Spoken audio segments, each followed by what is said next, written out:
Bonjour à toutes et à tous. Aujourd'hui, on va continuer notre cours sur les techniques de recherche. La présentation précédente s'est focalisée sur la définition de la recherche documentaire, l'utilité de la recherche documentaire, l'importance de la recherche documentaire, les critères de la recherche documentaire. Aujourd'hui, on va détailler la partie méthodologie de la recherche documentaire. Comme on l'a vu la dernière fois, la méthodologie de la recherche documentaire se divise en 6 étapes. La première étape, c'est de cerner le sujet. La deuxième sert à la recherche des ressources. La troisième partie concerne la sélection des données. Comme quatrième partie, on a l'extraction de l'information. Cinquième partie, c'est le traitement de l'information. Et finalement, c'est la mise en forme de la bibliographie. La première étape de la recherche documentaire est la définition du sujet, c'est-à-dire on interroge le sujet, on fait le point sur ce que l'on sait déjà et ce que l'on ne sait pas encore. On choisit les mots-clés, c'est-à-dire on va poser des questions.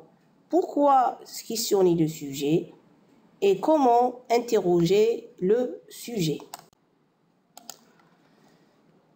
Passez de votre thématique générale à un sujet précis, c'est-à-dire cerner le sujet. Il s'agit ici de délimiter le périmètre de recherche à l'aide de questionnaire 3Q OCP, le questionnaire quintillien. La première étape à suivre pour définir le sujet est de questionner le sujet, c'est-à-dire identifier les différents aspects, décliner des questions secondaires soulevées par la question centrale, répéter les différents points de vue, les champs de recherche. L'interdisciplinarité est toujours intéressante. Cette partie a pour objectif de ne pas rater les aspects essentiels, d'éviter un contresens et de construire progressivement la problématique.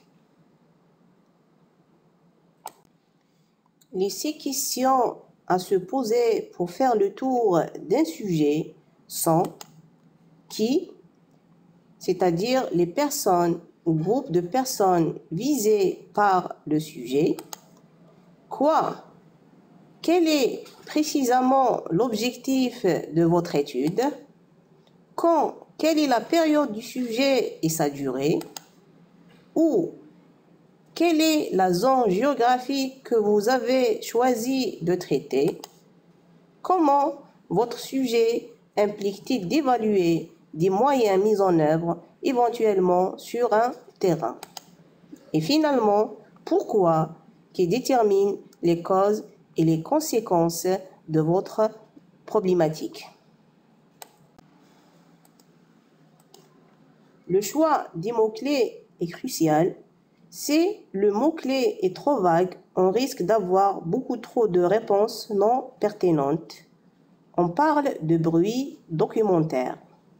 Réfléchir aux synonymes pour obtenir plus de résultats lorsque la recherche n'a rien donné.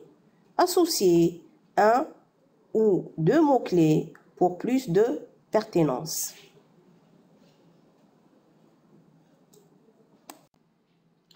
Recherche des ressources. La source d'information représente les supports humains et matériels permettant de recueillir des informations et des données. Selon le besoin d'information, il est important de choisir le type de document approprié et d'identifier l'outil de la recherche le plus performant pour récupérer ce document. Les sources doivent être de qualité, elles doivent donc être fiables. En effet, la qualité de l'information et des données attestent de la qualité d'une étude. Cette qualité commence dès l'étape de recherche documentaire. On trouve différents types de ressources documentaires. On a l'exemple des ressources issues des bibliothèques, c'est-à-dire issues des bibliothèques municipales ou universitaires. Elle offre la possibilité de pouvoir consulter certains contenus depuis chez soi. C'est comme les catalogues mondiaux WorldCat, le catalogue des universités SU-DOC. On a aussi les ressources bibliographiques. Ce sont des bases de données bibliographiques, sont stockées sur des sites Internet spécialisés. Elles représentent un ensemble de références organisées sur un sujet précis. Ressources bibliographiques pluridisciplinaires, ressources bibliographiques spécialisées et ressources bibliographiques avec documents intégral.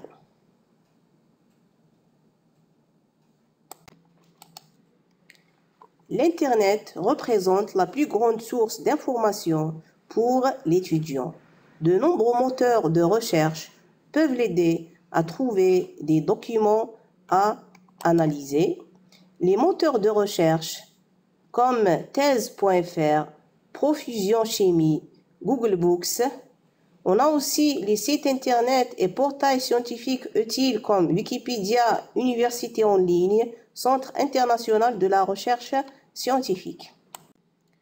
Pour l'extraction de l'information, on utilise un document de collecte ou un tableau de collecte, comme il est illustré sur cette figure.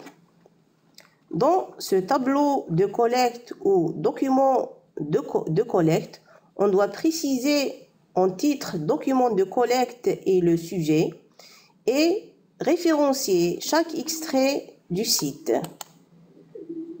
Pour le traitement de l'information, on doit retravailler à partir de ces notes, documents de collecte et tableaux de collecte et on doit organiser les informations en grande partie ou en carte mentale comme il est illustré sur ces deux figures.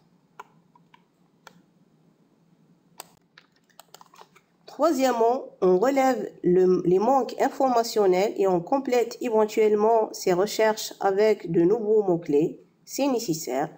Un plan doit être cohérent avec des parties et des sous-parties et doit suivre une progression. La dernière étape de la recherche documentaire est de mettre en forme l'information, c'est-à-dire de répondre au sujet et d'organiser la réponse au sujet à partir du tableau du collecte imprimé et on doit écrire notre bibliographie. Par ce, je termine et merci pour votre attention.